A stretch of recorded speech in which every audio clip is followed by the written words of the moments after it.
9h10 sur TV Finance et Boursorama. Nous accueillons Mathieu Driol. Bonjour Mathieu. Bonjour Claire.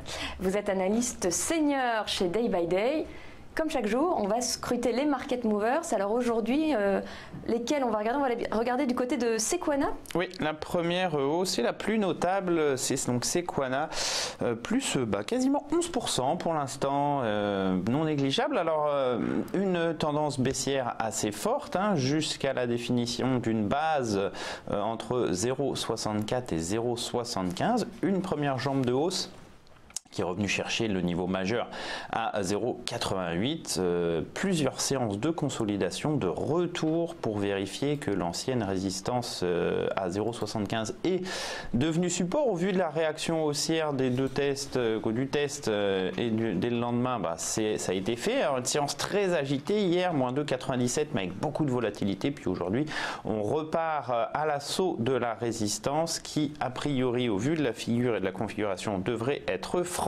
Ça libérerait un potentiel de progression en direction de la zone des 1 à 0,6, zone importante, surtout le chiffre 1, c'est très psychologique sur les penny stocks, ça attire toujours beaucoup d'ordre, donc attention au signal et une poursuite de cette très vive appréciation. Une autre valeur qui se porte bien aujourd'hui, c'est JCDecaux. Oui, alors beaucoup de volatilité, c'est en hausse à plus 0,62, c'était un peu plus fort tout à l'heure, on voit qu'on est quand même allé faire une petite mèche ce matin sous les plus bas de la veille, donc il y a une grosse bataille aujourd'hui en tout cas qui se met en place. La dynamique pour l'instant elle reste haussière, en tout cas tant qu'on est au-dessus du dernier creux aux alentours des 34,60 renforcés par la moyenne mobile à 50 périodes, mais on voit que c'est très agité. Alors c'est peut-être un petit peu tendu en termes d'indicateurs, méfiance tout de même. J'aime pas des hausses qui se font un petit peu à reculons, dans le sens où grimper, faire une variation positive avec une bougie noire, ça veut dire qu'on a ouvert haut et que d'une certaine façon les acheteurs n'ont pas réussi à tenir ces plus hauts, donc ça indique surtout la présence de vendeurs. Vendeurs en haute tendance, c'est pas forcément quelque chose que l'on veut voir si on veut conserver cette inertie haussière. Alors maintenant on va passer côté des mauvaises nouvelles avec Valorec. Oui, des baisses qui commencent, qui pourraient être un peu notables. Alors Valorec, on connaît sa volatilité, moins 1,40 pour l'instant. On en avait déjà parlé hier d'ailleurs avec la séance plutôt baissière et l'ouverture de ce gap.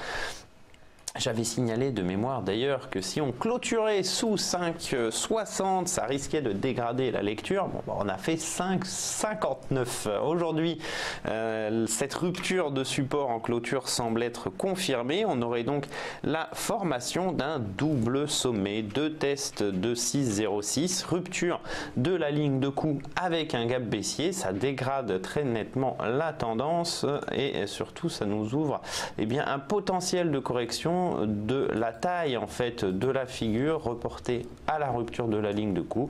Vous voyez, ça nous renverrait potentiellement vers 5,10, 5 euros.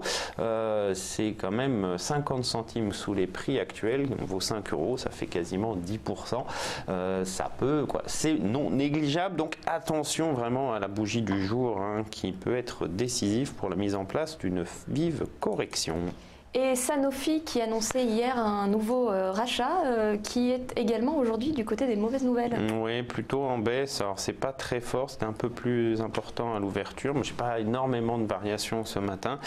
J'ai pris celle-ci car elle est bien dans une très belle dynamique baissière depuis le 9 octobre 2017 et vous voyez ce sommet vers 86. Les cours ne font qu'enchaîner les creux et les sommets descendants avec de belles polarités, notamment celle à 75,26, le niveau d'invalidation de cette dynamique. On a ouvert un gap baissier, enfoncé le support à 71, marqué un nouveau plus bas. On a effectué une reprise haussière, vous voyez, pour l'instant limitée par cette résistance à 73,80. Tant qu'on va être sous cette zone graphique, ça sera compliqué pour Sanofi elle-même dans un secteur qui sous-performe assez nettement le secteur de la santé. Donc c'est plutôt toujours une lecture baissière pour le groupe pharmaceutique. Merci Mathieu Driol. Je rappelle que vous êtes analyste senior chez Day by Day. On vous retrouve demain, même heure, pour scruter les market movers. Ouais.